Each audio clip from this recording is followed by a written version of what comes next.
حواس که اول گفتم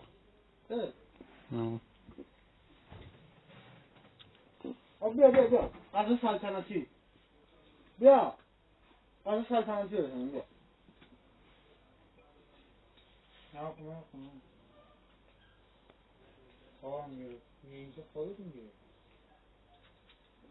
بسیم با خواه خونه چیزی باید نمیگن غذا نخواه بیا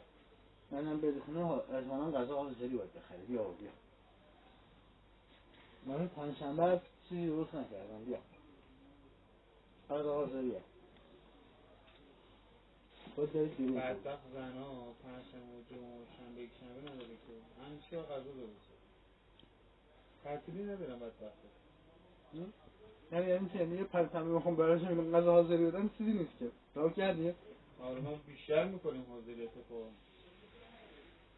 من دیشب اولویه درست کرده بود بکنم همون مونده همون میگه اولویه خوبه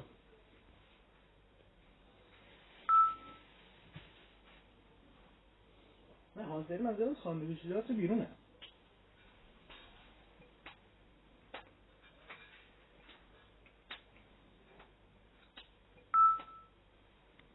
نکه حاضرین شده پیتزا پنیر و پیتزا تخم مرغ